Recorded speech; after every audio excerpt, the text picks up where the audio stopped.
ಓಂ ಶಾಂತಿ. ದಿನಾಂಕ ಆಗಿದೆ 13/3/2026. ನೀವು ಶ್ರೀಮತದಂತೆ ತತ್ವಗಳ ಸಹಿತವಾಗಿ ಇಡೀ ಪ್ರಪಂಚವನ್ನು ಪಾವನವನ್ನಾಗಿ ಮಾಡುವ ಸೇವೆ ಮಾಡಬೇಕಾಗಿದೆ.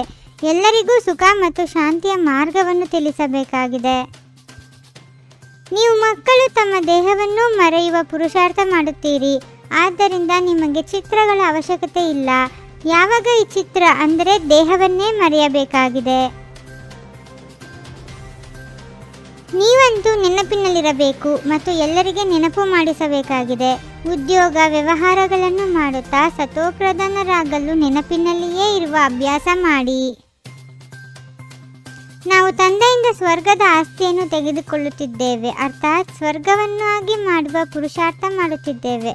ಸ್ವರ್ಗದಲ್ಲಿ ಶ್ರೇಷ್ಠ ಪದವಿಯನ್ನು ಪಡೆಯುವ ಪುರುಷಾರ್ಥ ಮಾಡುತ್ತಿದ್ದೇವೆ. ಸ್ವರ್ಗದ ಸಾಕ್ಷಾತ್ಕಾರ ಮಾಡಿಸುವ ತಂದೆಯೇ ನಮಗೆ ಓದಿಸುತ್ತಿದ್ದಾರೆ.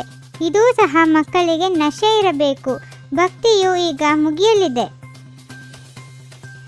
ಸೃಷ್ಟಿಚಕ್ರದ ಈ ಅನಾದಿ ಆಟವು ಮಾಡಲ್ಪಟ್ಟಿದೆ. ಇದನ್ನೂ ಸಹ ಭಾರತವಾಸಿಗಳು ತಿಳಿದುಕೊಂಡಿದ್ದೀರಿ. ನಾವು ಪ್ರಾಚೀನ ಹೊಸ ಪ್ರಪಂಚದ ನಿವಾಸಿಗಳಾಗಿದ್ದೆವು. ಈಗ ಹಳೆಯ ಪ್ರಪಂಚದ ನಿವಾಸಿಗಳಾಗಿದ್ದೇವೆ. ತಂದೆಯು ಸ್ವರ್ಗ ಹೊಸ ಪ್ರಪಂಚವನ್ನಾಗಿ ಮಾಡಿದ್ದರು ಮತ್ತು ರಾವಣನು ನರಕವನ್ನಾಗಿ ಮಾಡಿದ್ದಾನೆ. ಬಾಪ್ ದಾದರವರ ಮತದಂತೆ ನೀವೀಗ ತಮಗಾಗಿ ಹೊಸ ಪ್ರಪಂಚವನ್ನು ಸ್ಥಾಪನೆ ಮಾಡುತ್ತಿದ್ದೀರಿ. ನೀವು ತಂದೆಯ ಮೂಲಕ ಪುನಃ ಶ್ರೇಷ್ಠಾತಿಶ್ರೇಷ್ಠ ಪದವಿಯನ್ನು ಪಡೆಯುವ ಪುರುಷಾರ್ಥ ಮಾಡುತ್ತಿದ್ದೀರಿ. ಇದು ಪರಮಾತ್ಮನ ವಿಶ್ವವಿದ್ಯಾಲಯವಾಗಿದೆ. ಇಡೀ ಪ್ರಪಂಚದಲ್ಲಿ ಇದೇ ಅತಿ ದೊಡ್ಡ ವಿಶ್ವವಿದ್ಯಾಲಯವಾಗಿದೆ. ತಂದೆಯು ಸರಚೈತನಾಗಿದ್ದಾರೆ. ಹೊಸ ಸೃಷ್ಟಿ ಸ್ವರ್ಗವನ್ನು ರಚಿಸುತ್ತಾರೆ, ಆದರೆ ಎಲ್ಲರೂ ಸ್ವರ್ಗದಲ್ಲಿ ಬರಲು ಸಾಧ್ಯವಿಲ್ಲ. ಡ್ರಾಮಾದ ರಹಸ್ಯವನ್ನೂ ಸಹ ತಿಳಿದುಕೊಳ್ಳಬೇಕಾಗಿದೆ. ತಂದೆಯು ಸುಖದ ಸಾಗರನಾಗಿದ್ದಾರೆ. ಈ ಸಮಯದಲ್ಲಿ ನೀವು ತಂದೆಯಿಂದ ಆಸ್ತಿಯನ್ನು ತೆಗೆದುಕೊಳ್ಳುತ್ತಿದ್ದೀರಿ. ತಂದೆಯು ಮಕ್ಕಳಿಗೆ ಈಗ ಶ್ರೇಷ್ಠ ಕರ್ಮವನ್ನು ಕಲಿಸುತ್ತಿದ್ದಾರೆ. ತಂದೆಯು ಕುಳಿತು ಕರ್ಮ, ಅಕರ್ಮ, ವಿಕರ್ಮದ ಗತಿಯನ್ನು ತಿಳಿಸುತ್ತಾರೆ. ಇದರಿಂದ ನಾವು ಈ ರೀತಿಯಾಗುತ್ತೇವೆ. ಶ್ರೀಮತವನ್ನು ಕೊಡುತ್ತಾರೆ. ಅಂದ ಮೇಲೆ ಶ್ರೀಮತವನ್ನು ಅರಿತುಕೊಳ್ಳಬೇಕಲ್ಲವೇ?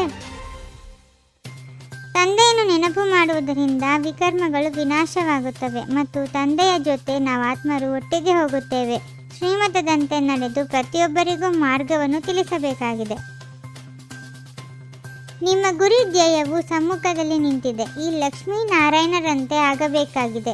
ನಾವೇ ಲಕ್ಷ್ಮೀನಾರಾಯಣರಾಗುತ್ತೇವೆ. ವಾಸ್ತವದಲ್ಲಿ ಈ ಚಿತ್ರಗಳ ಅವಶ್ಯಕತೆಯೂ ಇಲ್ಲ.